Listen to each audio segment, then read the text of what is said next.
Oh, so Gizelle, y'all could be potential besties now? Besties? Really? Oh, that's interesting.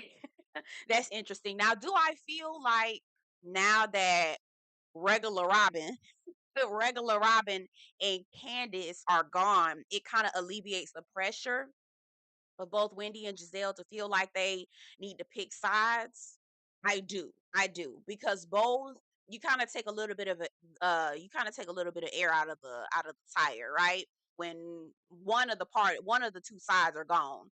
But do I feel like Giselle is still an evil one? Yes, I do. Giselle is still trash to me, but nevertheless, anyway, hey y'all, welcome and welcome back to my channel. My name is Belle. This is the Belle Perspective. We are here today to talk about the Real Housewives of Potomac. This is season 9, episode 2, Double Trouble. If you're new to my channel, I talk about reality TV, books, movies, all sorts of things. So get in where you fit in by subscribing to the channel, letting me know what you think about the episode, my commentary in the comments, and liking this video before you leave. Let's get into the review. All right. So we pick up where we left off with Mia in the bathroom. Now, I'm sorry, was it me or did y'all feel like Mia had fake tears? I felt like these tears were fake. Like Mia, girl, okay, girl. I mean, it's hurtful what Karen and Giselle were saying. I mean, it was hurtful, but what were they wrong? What I'll say is right message, wrong messenger. I do not feel like Mia was protecting her children like she could have. Talking about her son's father and the potential for him to be actually related to this Nula man that she with, that is quite detrimental. Okay. This boy is probably what, 8, 9 years old. Kids are cruel as hell. You're the talk of the town, girl. Yeah. Right message, wrong messengers. Okay. So Mia's still in the bathroom. She's crying or whatever. They're at the table and I guess they're gonna carry on regardless.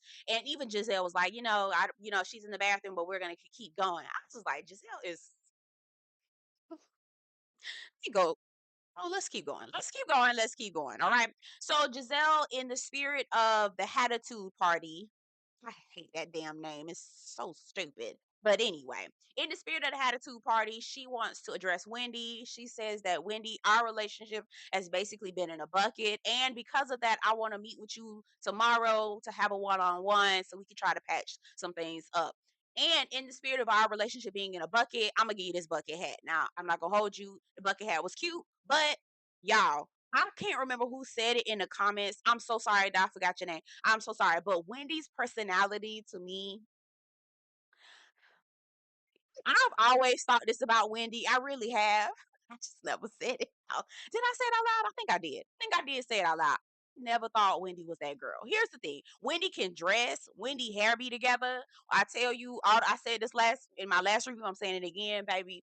As soon as the Bravo checks hit, girl, Wendy got it together. Okay, she got it together quickly, and I'm not mad at that. But the personality is still there, still very boring, very much sandpaper. Okay, very much graham cracker. Okay, no honey, no sugar. Okay, just very much regular graham cracker. Okay, just right there. Okay, just dry. And Wendy. She then says, "Oh yeah, I guess because in the spirit of the bucket hat, going back to the '80s and the rappers and everything. I can't remember who it was, but oh, coming to America. My name is Peaches and I'm the best. All the DJs. She's like, feel my breath. Girl, don't nobody feel. Everybody was like, no. And I agree with them. Like, no, girl. Ugh, okay. So Giselle and Wendy, we're gonna get into that in just a second. They're gonna get together. Mia returns to the table. Karen is talking about Mia in third person, like she not in the damn room. But is she okay? Is she okay? Mia is right there. If you really care about her well-being, why don't you just ask her? Because she right there. Okay. So she decides, Mia sits down. She's like, I'm okay. I'm fine. I'm fine. I'm fine. Was it me? Or was it Giselle being shady? She was like, Mia, I certainly didn't want you to get up out of the room, get out of the room and run to the bathroom crying. I was like, I feel like that was shade too, Giselle. You raggedy hell. I don't like her, y'all. Y'all already know I don't like her. But anyway, okay. Karen apologizes and she says that she feels like we know the situation with um Greg. What's his name? Greg? G. I don't remember his name. Gordon. Ooh, girl, getting housewife husbands fixed. We know the situation with Gordon. We felt like, as soon as you were leaving him, you decided you was gonna get with Ink, and it was just messy the way all around. Okay, so that was part of the conversation they were having when Mia was gone. We understand, we know that, and because Gordon already told us that Mia was fucking on that man even before. She said he said she been fucking on him for 10 years. And I believe him. I do. I do. Do I feel bad for Gordon? No, because Gordon blew up his damn life to get with Mia. So that's what it is. And now he just needs somebody to of take care of him as he's going on the other side, right? Okay, pass him his Lipitor and change his diapers. That's what he needs. That's all he needs. Anyway, okay, so Karen apologizes. We move on. Let's get to Gizelle and Wendy. They meet up. Now, was it me? I feel like Gizelle was hating. I feel like Gizelle was hating a little bit. Okay, Wendy come in, girl, boobs perked. They together. Okay, outfit cute. Okay, and Giselle looked like her usual Ross dress for less self. Okay, and Wendy comes down and she was like, "I see feathers," and she was like, "Yes, these are feathers to say I'm welcoming you with open arms, right?" And I just felt like she was already hating. So they kind of have this awkward exchange. I think Giselle's looking at her phone.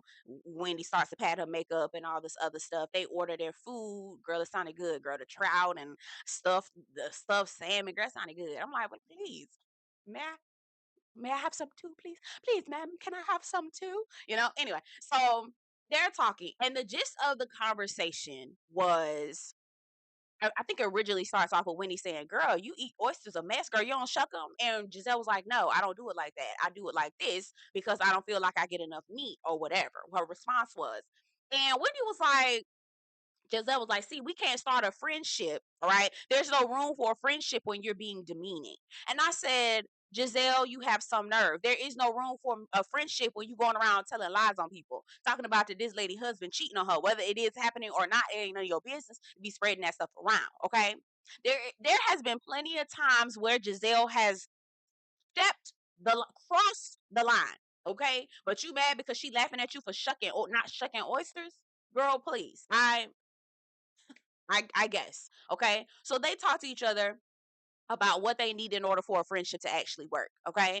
I don't need you to police what I have to say. I need you to just hear what I'm saying, etc., etc. I'm not recapping the full conversation because I understand what it is. They're not really trying to be friends like that, like that. What they do want to do is get these Bravo checks. And I, for one, would not stop nobody, would not hate on nobody, and would not be mad at nobody for trying to do whatever the hell they got to do in order to get these goddamn Bravo checks. I'm not mad at that. Okay, I'm not mad at that. So whatever the hell they got to say at this damn table, so they can gloss things over and move along, fine. Okay, and I'm not mad at Giselle or Wendy for doing what it is. Cause girl, I'm not gonna stop. Girl, this Bravo money is good, girl. I'm not giving it up. And girl, I just quit my job, so child, so we better.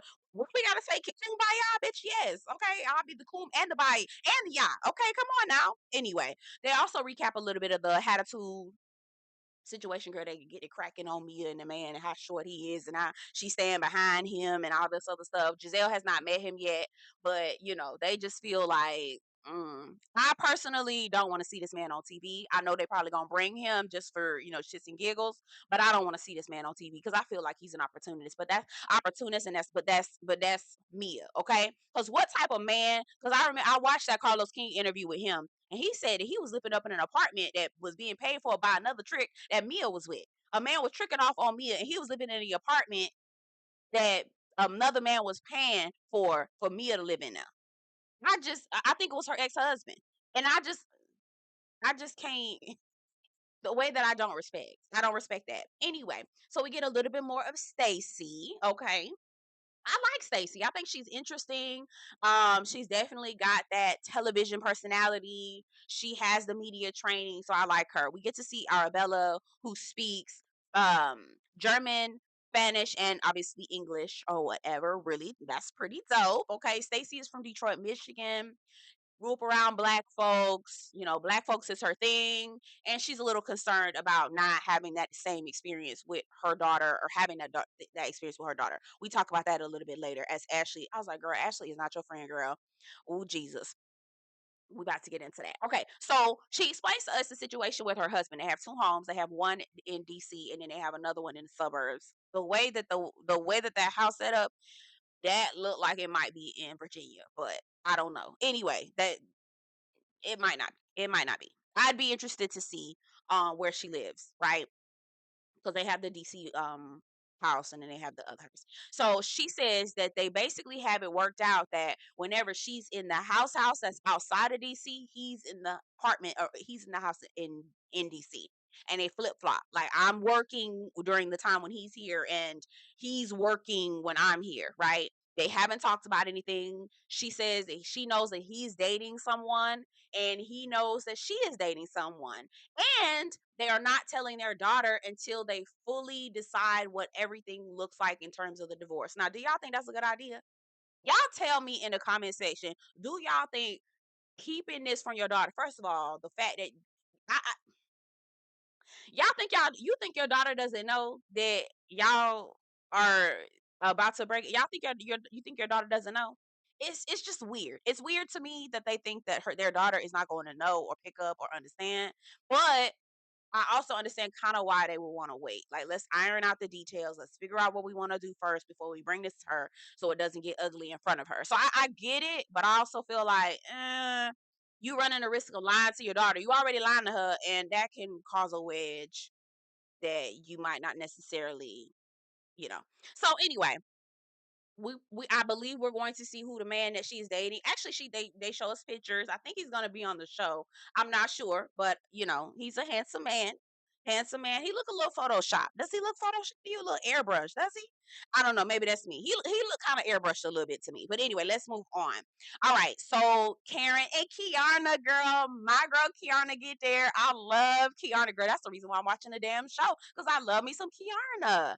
So anyway, Kiana goes to meet with Karen at her house, and Kiana tells us how close that her and Karen have gotten after the whole GNA event. We already know that Sesame Street hit the girl upside her head with a bottle, although she was walking the girl, walking the dog on the girl. So somebody else came and hit her in the head with a bottle. So it was a whole situation, but Karen was with her every step of the way. And from there, they really just kind of connected and just, so shout out to Karen for that. Like Karen. I actually do. I like Karen. Um, She's shady as hell, but I'm not mad at it. I like Karen, okay? So anyway, we talk about Kiana's man Greg. Now they building a house together. There ain't no ring now. They moved in and they're building a house together and the mom is like, okay, that's real cute what y'all doing, but where is this ring at? Okay. Say live your life, girl. If you want to move in with this man and you want to just live your life. Make sure you have your own accounts. Make sure your stuff is your stuff, his stuff is his stuff. But yeah, enjoy yourself, child. Enjoy yourself. So Karen told me something. I got tired of packing my whole bag, so I moved in with him. Girl, when I tell you, that's some shit I would say. That is some shit I would say. Girl, I got tired of packing my whole bag, girl. Anyway, that is so funny to me. Anyway, okay, we moving on. We moving on. So Karen tells her about the hattitude party, and she was like, "Oh, you wasn't there, so were you busy?" She was like, "I didn't get an invitation." Girl, do I think that Gizelle purposely left Kiana off the list?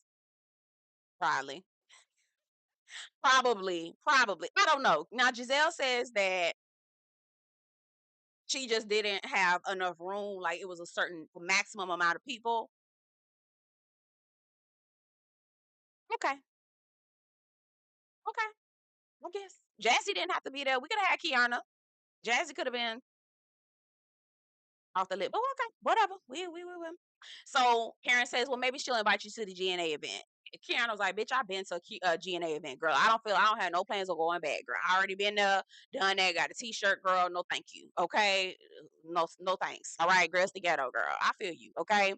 So we'll see how that turns out later on. Now, Ashley and Stacey get together. They go for a hike, and I don't know. Ashley said, "Oh, do you know the name of the person who cuts your grass?" And Stacey was like, "No." And the producers in the confessional was like, "You don't know who the person who cut your grass?" I don't know the person who cut my damn grass. Like that's do what? I don't know my mailman. I don't know the person who delivered my Target. I don't be knowing these people name. Well, why I got to know? And not because I'm so bougie and I don't care about people name. Like, girl, how you doing? All right, you take care of yourself. Like, that's what else do I need to? Okay. Anyway, So they're on a walk. They're talking about how Stacey is going through a divorce and they're still living together. Now, Ashley, out of all the people in the whole wide world, Ashley has the nerve, the unmitigated gall, the balls, okay? The gumption to say, "Ooh, girl, you gonna still be living with him, girl? That's for hey, hey, Ashley, hey, mind your business, okay? Mind your own business. While you was over there talking about rubbing on Michael feet still from the reunion, because I ain't forgot about that. And I'm going to keep bringing it up every time I get an opportunity because you keep talking about how you ready to divorce this man. But just last season, just a few short months ago, you was somebody you love that man and you rub his feet every night. Girl, shut your ass up. You don't have nothing to say about nobody or nothing about no divorce. Mind your goddamn business, okay? Anyway, all right. So they, talk a little bit about that. Then Stacey asks Ashley, how does she identify? She says, she's biracial, but she identifies as a black woman. She was raised by black women, that kind of thing. Stacey says she also was raised by black women. Obviously, she is a black woman, and she feels like she's not clearly not going to. Arabella, who is her daughter, is not going to be able to have that same lifestyle where she, grows up with black women and understands and has that pride, right? Because her father is proud, being a proud German, as he should be, right? Be proud of where you come from. And Stacey has that pride of where she comes from, but Arabella doesn't really have that pride in terms of being black person, right? And that is my biggest thing. Like this is my thing, real quick, and we'll move on because race is like just my hot button topic. I love talking about the nuances of race and things like that. So I personally feel like you can have two versions of black, okay? You can have someone who is phenotypically black, right? Like Stacey, right? Or Ashley, because she is phenotypically black, right? And you can have someone who is non-phenotypically black but still black, and when I say that, meaning they are still connected to black culture, okay? So when Ashley brings up her sons and talks about them, I don't know how they would identify. We try to like read different books. I'm like, girl, them kids is white, girl. There is nothing about those children that are black. They don't phenotypically don't look black, and they're not connected to black culture. And I feel like, yes, somebody, so if those boys look the way they look but were connected to black culture, I would still classify them as being black. But they're nowhere near the culture, nowhere near looking black phenotypically. So girl, them some white kids. Them is some white kids. But those are the things that you have to think about when you decide to date interracially. So anyway, shout out to all my biracial people. Shout out to all of my people in interracial relationships. There is definitely a struggle because you're having to like make sure that you incorporate the pride and the history of black people. Like you have to. Like that's part of our culture.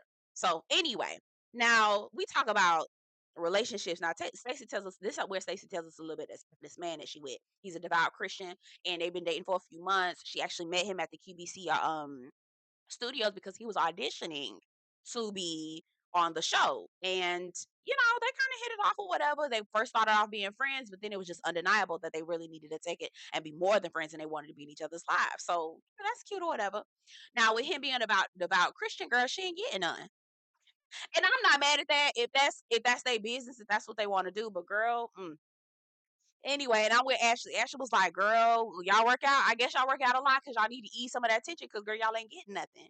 And Ashley says in the confessional, she's like, listen, you've only had one dick for the last 17 years and you have an opportunity to get some more and you not, girl, you better than me. Honestly, I respect Stacey. I do. I respect her. I respect her for making her decisions and, just respecting the man that she's with. Like, we not trying to take it there. We're trying to see where it goes and if it leads to marriage.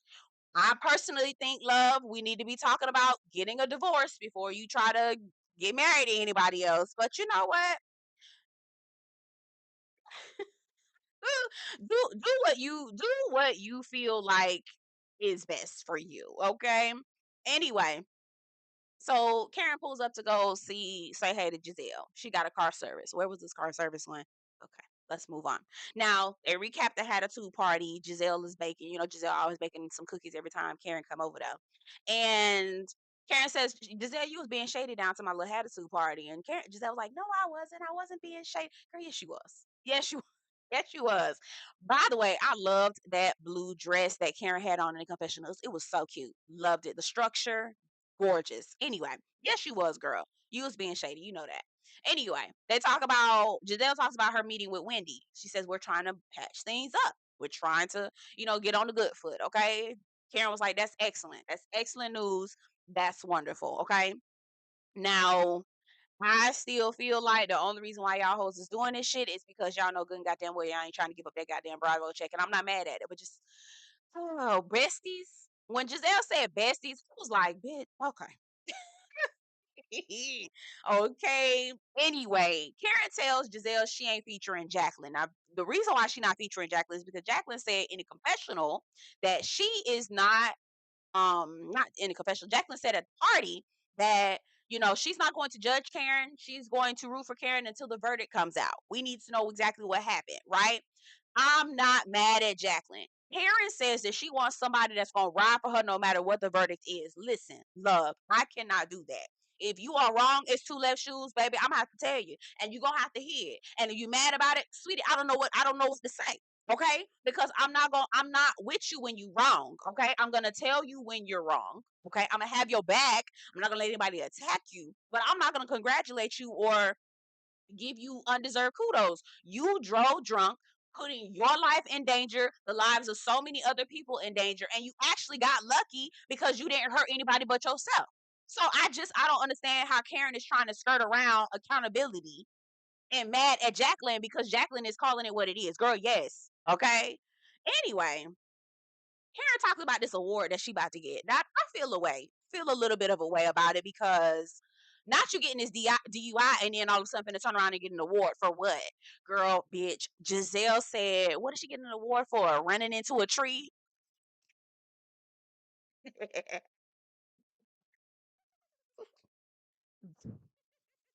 Giselle, that was good, girl. That was good. That was real good, girl. That was funny, girl. Screamed. I screamed. Okay, so Karen is getting an award from this agency or organization called Female Power, I guess. And Giselle said, I saw that same invitation for somebody else, but Karen's name was nowhere around there. Okay, they probably just gave it to her first because she begged for it. One, two, okay. What Karen the Freak Huger again? That was good, Giselle. That was good. Just like Karen the Freak Huger was nowhere on that list. They probably decided to give it to Karen because she begged for it. One, and the other honorees that they wanted to honor weren't able to make it that night. I said, "Oh, Giselle, you all one. Y'all some nice. Y'all big frenemies. Karen and Giselle. They keep saying that they are friends for a long time. They hate each other. Actually, I love it though. They ripping each other to shreds in the confessionals, and I'm not mad at it. I love it. Okay. Anyway, so she says that she's going to go to this award ceremony and she's going to try to make it because Giselle and Ashley have their GNA event the same day. So Karen's going to be showing up a little bit late, but she's going to show up to, represent and support Giselle. Now, we know that Giselle is hosting this event because she wants to partner with the National Brain Tumor Society or organization. We find out, and I did not know this, that Giselle's dad passed away literally 12 days after he was diagnosed. I thought it was a long battle. I thought that maybe it was a year. Girl, he passed away after 12 days. That's terrible. So my heart goes out to Giselle. And I'm gonna say something that I'd hardly rarely ever say. I feel like the girls were so wrong for ditching Giselle.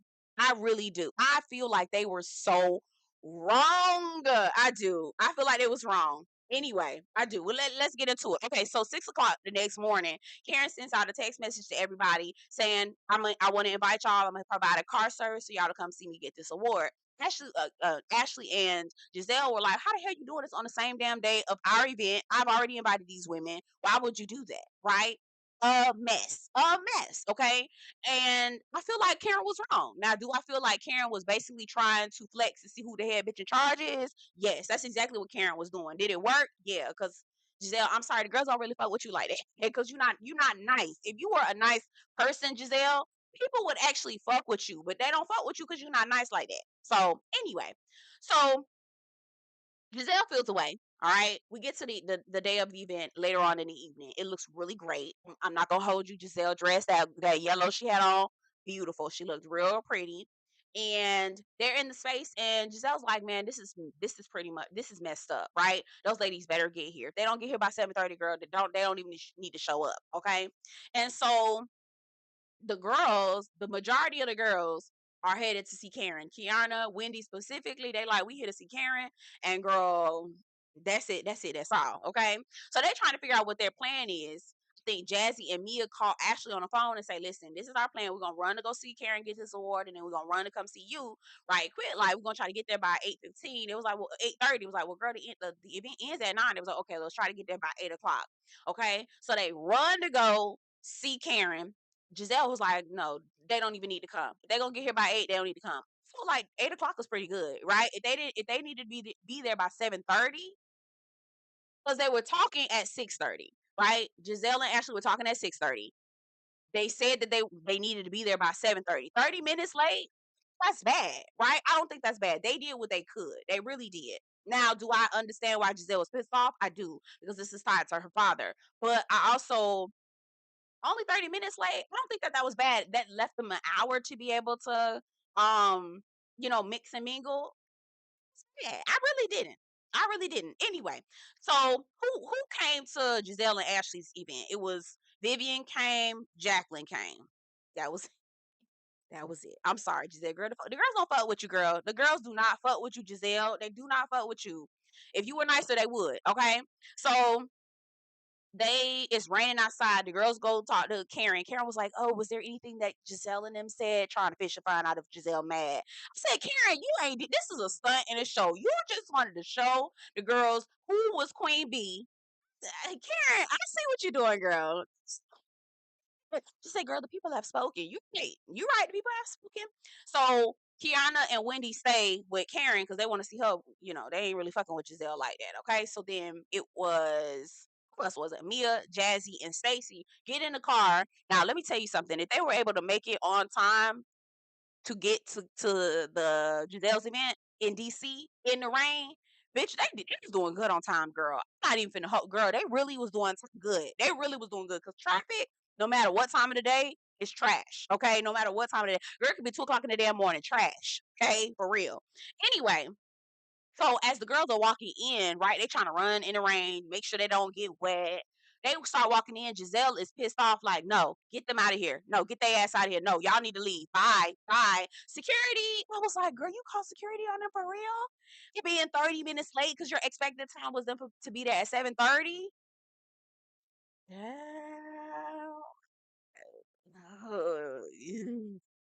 That's pretty fucked up, Gizelle. That's pretty fucked up. Do I still feel like it's pretty fucked up, but I understood why she did it. I do. I do. I understood. I understood why Gizelle did it. It was fucked up, but I understand why she did it. Anyway, y'all get in my comments. Tell me what y'all think about everything. I'm trying to be fair. Okay, I'm trying to be fair. All right, trying to be fair. Trying to see both sides. Trying to not be biased. Sure. Anyway, get in the comments. Let me know what you think about the episode. Don't forget to like this video before you leave. I'll see you guys in the next one. Take care. All in the sky, ruin my vibe. Usually I don't do this often, but since recruiting isn't an option, due to one